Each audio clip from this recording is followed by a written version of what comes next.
Everyone's origin stories are different. You know, those stories of awakening, how they came to be on the path that they're on, those stories of waking up.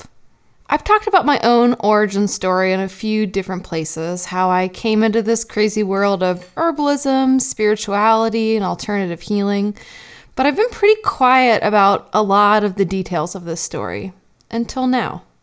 The truth is that the whole gateway that opened me up to being able to speak with the plants and interact with the consciousness of the land is the one gateway we're told over and over and over again not to talk about. Well, I'm going to talk about it.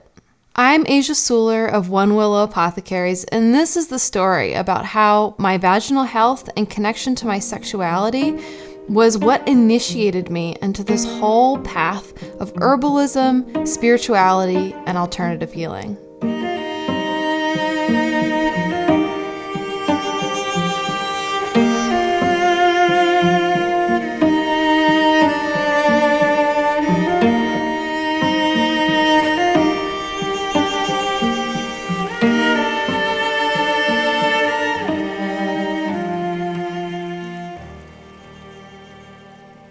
We get so uncomfortable talking about anything having to do with the genitals or the generative system, and it's pretty silly considering this is the building block of all of life and really the center point of our beings. Now, I've had so many issues come up for me in this area of my body that I've gotten really comfortable talking about it because I had to. If I had $1 for every time I had to say the word vagina to somebody, particularly professional, I'd probably be pretty rich by now. So I've talked a lot in the past about having experienced chronic pain and chronic illness. Well, the origin point of all of this began in my late teens. So in my late teens, I developed chronic yeast infections, which a lot of women experience. But what happened was, over the years of dealing with chronic yeast, I developed a condition called vulvodynia. Vulvodynia, in its most basic form, basically just means your vulva's in pain and we don't know why.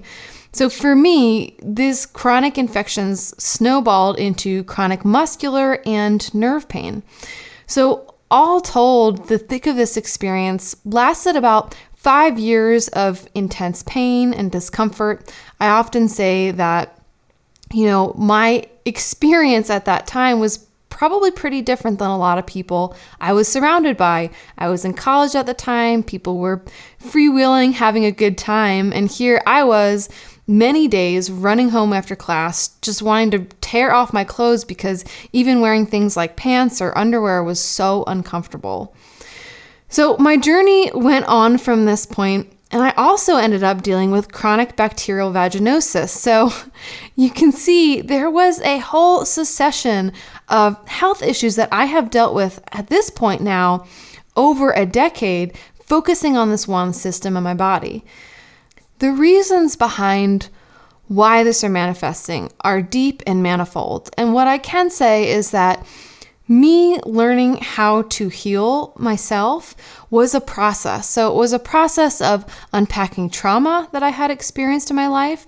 It was realizing that I had several serious food allergies. It was also looking at my body alignment, areas of my body in which I had experienced injury and I had thrown off the way my entire body and pelvic floor was moving. I also had to examine a lot of the beliefs that I was holding about myself as a woman, about my sexuality.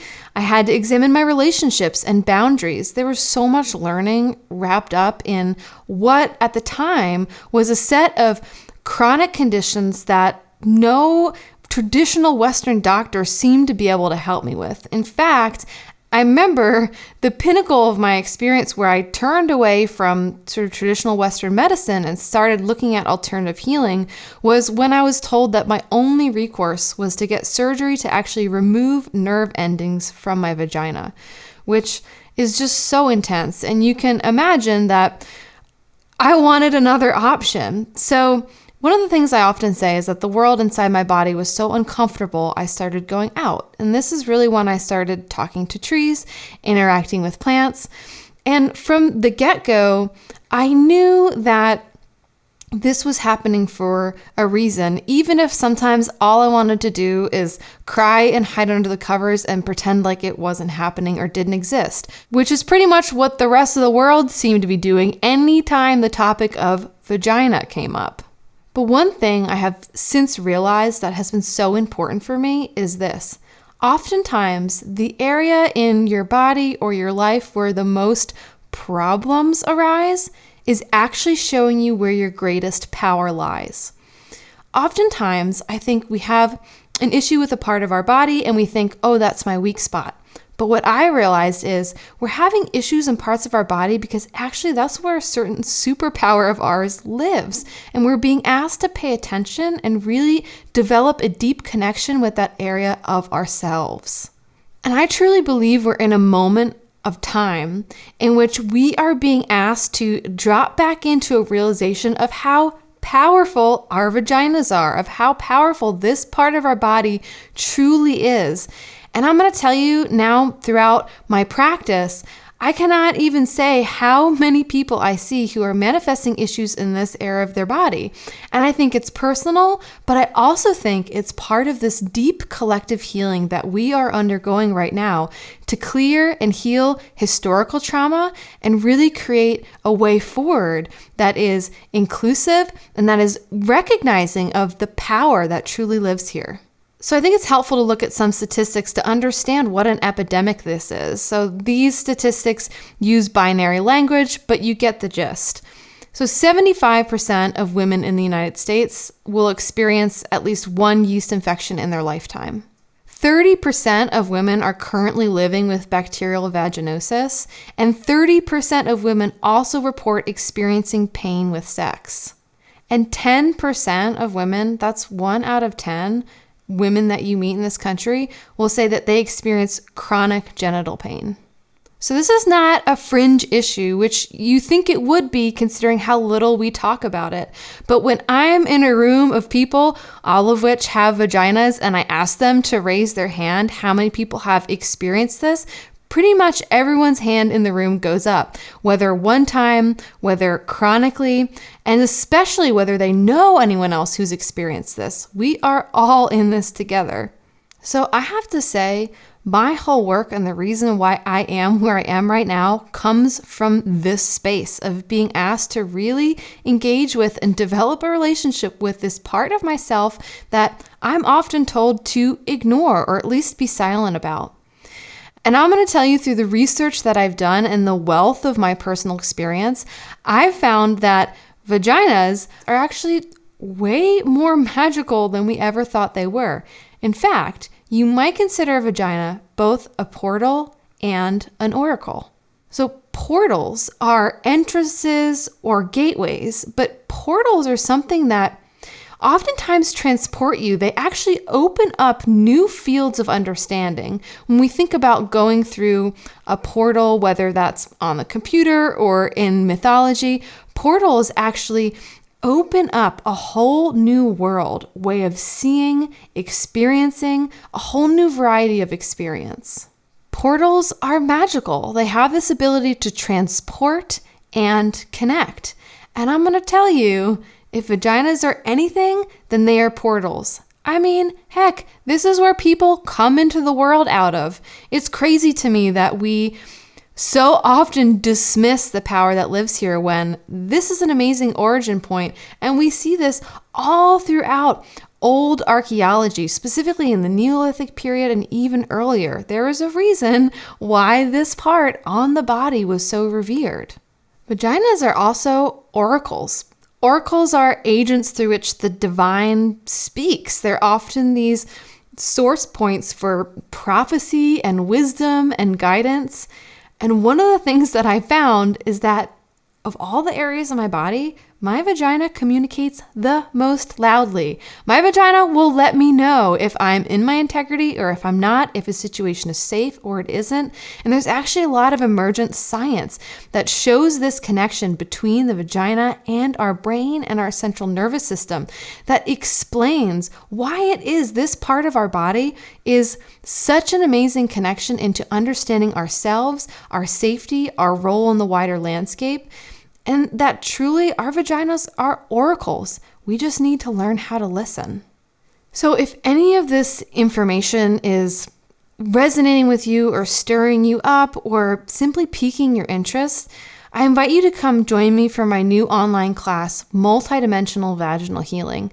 The class has been developed after over a decade of being on the front lines myself, of dealing with many of these conditions and really learning how to speak to this oracle and understand what it is that this part of my body is saying. The course covers a lot of this new science about the vagina-brain connection. We talk about human hormones, consciousness, as well as revisionist archaeology, including a whole little section about something I call pussy flashing. And yes, I use the word pussy often in this class, which was actually a traditional technique of blessing that we see in mythology as well as in history that, you guessed it, means literally showing your vagina to someone, to a field of wheat, or otherwise to people coming to seek benediction. This is a real thing, and this is just part of it. We'll also cover a whole variety of practice to learn how to heal, nourish, and really connect to this powerhouse of your being. I feel so passionate about this topic that I'm making the course super accessible for anyone who wants to be able to listen. So go check that out. It's incredibly low cost. And if you are interested, then you can upgrade to an expanded package called the Pussy Portal. So for the Pussy Portal, I invited a whole range of experts in their field to come expound upon the many different practices that I hand you and the first steps that I give you in multidimensional vaginal healing. So you can go deeper if you'd like in that expanded portal and really start to experiment with what is working for you and how you develop the dialogue with yourself and this powerhouse of your being. Different channels that we explore in the expanded portal include yoni steaming, pelvic floor massage, fertility charting, pleasure practices, and tantra. So if you're interested in any of this, you can check out the links below. And if this video resonated with you, if it lit you up, if you feel like it's important, go ahead and share it with someone else in your life who maybe needs to hear this today. Someone who might need a reminder that what they're dealing with or what they are working with is incredibly powerful, important, and it's actually here to help them heal and step into the potential of the magic and potency that they can truly hold in this lifetime.